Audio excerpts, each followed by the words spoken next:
अस्सलाम वालेकुम, मैं मियां सनी और आप देख रहे हैं एसएनए न्यूज़। मैं आपको अपने डिजिटल प्लेटफॉर्म में खुशामदीद कहूँगा। उम्मीद है आप सब खैरियत से होंगे।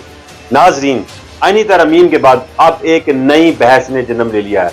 वो क्या मामला है, इस पर बात करेंगे आज के व्लॉग में। इस सब आईनी साजिश के बाद किसको ज़्यादा नुकसान होगा या किसको फ़ायदा होगा, इख्तियारात कब किसके हाथ में होंगे और क्या वाकई शहबाज शरीफ की हुकूमत को इससे खतरा हो गया था। याहिया अफरीदी चीफ जस्टिस के लिए हुकूमत की पहली पसंद जरूर है, लेकिन अगर उन्होंने इनकार कर दिया तो फिर क्या ऑप्शन होगी, इस पर भी बात करेंगे। लेकिन इससे पहले मेरी आपसे दरख्वास्त है कि चैनल को सब्सक्राइब और बेल आइकन को प्रेस जरूर कीजिए ताकि मेरी हर आने वाली नई वीडियो आप तक पहुंच सके। तो चलें चलते हैं आज के व्लॉग की तरफ।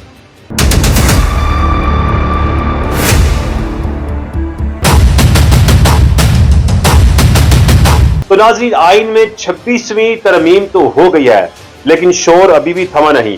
अब एक नई बहस चल निकली है कि अगला चीफ जस्टिस कौन होगा। जस्टिस मंसूर अली शाह, जस्टिस मुनीब या फिर जस्टिस याहिया ओहदा संभालेंगे। इस पर मैं आपको सारी तफसील बाद में बताऊंगा, लेकिन इससे पहले मैं जरा ये जायजा ले कि आखिर में इस तरमीम की मुखालफत में पीटीआई ने क्यों किरदार अदा किया या क्यों की, कि उसमें इमरान खान को क्या नुकसान हो सकता था।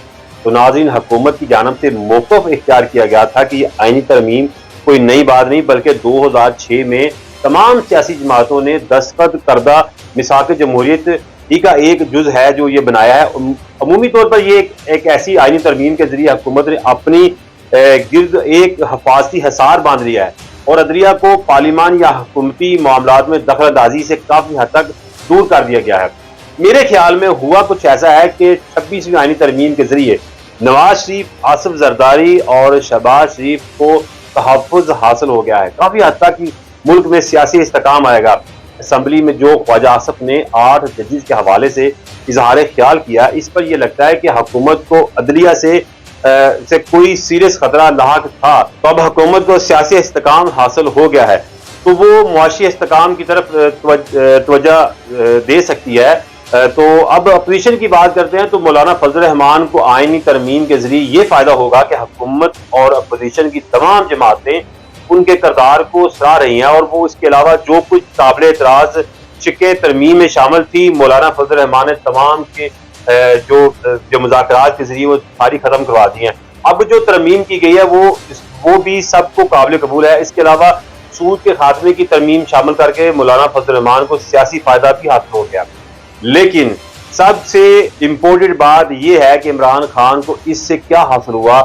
तो जो मुझे लगता है कि आईनी तरमीम के जरिए इमरान खान को नुकसान ही हुआ है, क्योंकि इसके नतीजे में मुल्क में सियासी इस्तेकाम आएगा, जबकि इमरान खान चाहते हैं कि मुल्क में सियासी अदम इस्तेकाम हो, कि लोग हुकूमत के खिलाफ बगावत करें और उनको फिर से हुकूमत करने का मौका मिले। अब मसला ये भी था कि जजेस की जानिब से जो तहरीक इंसाफ को सपोर्ट हासिल थी वो भी इस तरह नहीं रहेगी और इनके लिए मुझे जो लगता है कि उनके लिए मुश्किलात मजीद बढ़ेगी, जो मुझे नजर आ रहा है।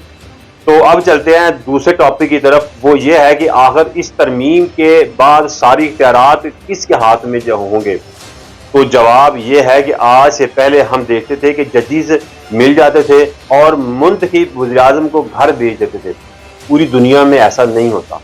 जस्टिस मुनीर से लेकर आज तक जिसने भी जमहूरियत को मजबूत किया, हमेशा उन्होंने जमहूरियत को नुकसान ही पहुंचाया। अगर जुडिशरी के सारे फैसले दुरुस्त होते तो आज तक मुल्क को ठीक कर देते। मुल्क उन हालात में भी चलता रहा हो, इनसे ये काम नहीं हो सका। इफ्तिखार चौधरी से लेकर आज तक जुडिशरी का भी जो दौर चल रहा था वो उन्होंने जो किया वो सबके सामने है। जब इतना अरसा उनको खुली छूट देकर रखी तो देख ले उन्होंने क्या किया, उनके इख्तियारात उनको मिले तो क्या उन्होंने किया। क्योंकि दूसरे तो हमेशा यही गिला करते थे कि हमें जुडिशरी नहीं चलने देती। तो अब मसला खत्म हो गया, तो मुल्क को बेहतर होता हुआ देखेंगे हम सब। अवाम अरकान पार्लियामेंट को मुंतखब करती है और पार्लियामान अवामी नुमाइंदगी करते हैं। इस तरह इन तरमीम से सारा इख्तियार अवाम को दे दिया गया है, मगर अब देखना तो ये है कि वो इसका इस्तेमाल कैसे करते हैं। अगर इसका मिसयूज हुआ तो फिर ये इख्तियारात वो वापस भी लिए जा सकते हैं। अब जिक्र करते हैं पहले सवाल का, जो ये था कि याहिया अफरीदी चीफ जस्टिस के लिए हुकूमत की पहली पसंद है, लेकिन अगर उन्होंने इनकार कर दिया तो फिर इसके बाद क्या ऑप्शन होगी।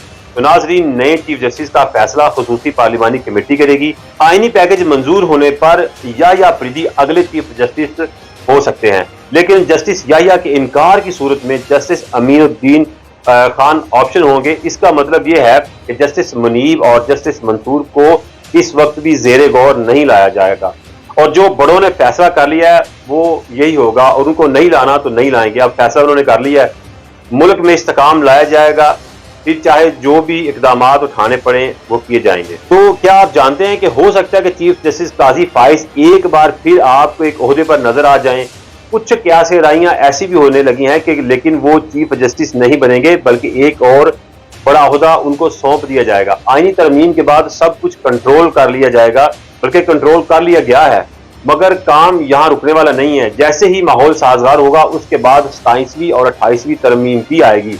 मिलिट्री कोर्ट्स वाला मामला भी अभी एक बार दोबारा निकाला जाएगा। कहने वाले तो ये भी कह रहे हैं कि शहबाज हुकूमत को जब चाहेंगे चलता करेंगे, लेकिन मुझे ज़ाती तौर पर ऐसा लगता है कि ऐसा कभी भी नहीं होगा, क्योंकि शहबाज हुकूमत की और बड़ों की आपस में बहुत ज़्यादा अंडरस्टैंडिंग है, प्यार मोहब्बत है। मुझे उम्मीद है कि आपको आज का व्लॉग पसंद आया होगा। इसको लाइक और शेयर जरूर कीजिएगा। आपसे दोबारा मुलाकात करेंगे, तब तक के इजाज़त दीजिए। अल्लाह हाफिज़। पाकिस्तान जिंदाबाद।